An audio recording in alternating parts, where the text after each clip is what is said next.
ನಮಸ್ಕಾರ ವೀಕ್ಷಕರೇ, ಶಿವಚಕ್ರವರ್ತಿ ಚಾನೆಲ್ಗೆ ಸ್ವಾಗತ.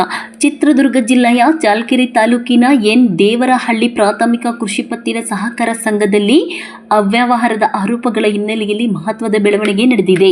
ಸಂಘದ ಕಾರ್ಯನಿರ್ವಹಣಾಧಿಕಾರಿ ರಾಜಣ್ಣ ಅವರನ್ನು ಇಲಾಖಾ ವಿಚಾರಣೆ ಪೂರ್ಣಗೊಳ್ಳುವವರೆಗೆ ಅಮಾನತುಗೊಳಿಸಿ ಸಂಘದ ಅಧ್ಯಕ್ಷ ರಮೇಶ್ ಬಾಬು ಆದೇಶ ಹೊರಡಿಸಿದ್ದಾರೆ. ಇದೇ ವೇಳೆ ಅಮಾನತಿನಲ್ಲಿದ್ದರೂ ರಾಜಣ್ಣ ಅವರ ಭಾವಚಿತ್ರಗಳು ನಾಯಕನಹಟ್ಟಿ ಭಾಗದ ವಿವಿಧ ಫ್ಲೆಕ್ಸ್ಗಳಲ್ಲಿ ಕಾಣಿಸಿಕೊಳ್ಳುತ್ತಿರುವುದು ಸಾರ್ವಜನಿಕರ ಗಮನ ಸೆಳೆದಿದೆ.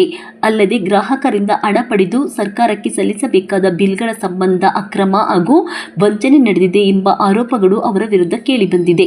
ಇದರ ನಡುವೆ ರಾಜಣ್ಣ ಅವರು ಮುಂದಿನ ಚುನಾವಣೆಗೆ ಸಿದ್ಧತೆ ನಡೆಸುತ್ತಿದ್ದಾರೆ ಎಂಬ ಮಾತುಗಳು ಸಾರ್ವಜನಿಕ ವಲಯದಲ್ಲಿ ಚರ್ಚೆಯಾಗುತ್ತಿದ್ದು, ಸ್ಥಳೀಯರಲ್ಲಿ ಕುತೂಹಲ ಹಾಗೂ ಆತಂಕ ಕಾರಣವಾಗಿದೆ. ಪ್ರಸ್ತುತ ಆ ಆರೋಪಗಳ ಕುರಿತು ಇಲಾಖಾ ಮಟ್ಟದಲ್ಲಿ ತನಿಖೆ ನಡೆಯುತ್ತಿದೆ. ತನಿಖಾ ವರದಿ ಬಂದ ಬಳಿಕ ಲಭ್ಯವಾಗುವ ಸಾಕ್ಷ್ಯಾಧಾರಗಳ ಆಧಾರದ ಮೇಲೆ ಮುಂದಿನ ಕಾನೂನು ಹಾಗೂ ಆಡಳಿತಾತ್ಮಕ ಕ್ರಮ ಕೈಗೊಳ್ಳಲಾಗುವುದು ಎಂಬುದು ಮೂಲಗಳು ತಿಳಿಸಿವೆ. ಮೇಲಿನ ಆರೋಪಗಳು ತನಿಖೆಯಲ್ಲಿರುವ ವಿಷಯಗಳಾಗಿದ್ದು, ಸಂಬಂಧಪಟ್ಟ ಅಧಿಕಾರಿಗಳ ಅಂತಿಮ ತನಿಖಾ ವರದಿ ಹಾಗೂ ಅಧಿಕೃತ ತೀರ್ಮಾನದ ಬಳಿಕವೇ ಆರೋಪಗಳ ಸತ್ಯಾಸತ್ಯತೆ ನಿರ್ಧಾರವಾಗಲಿದೆ.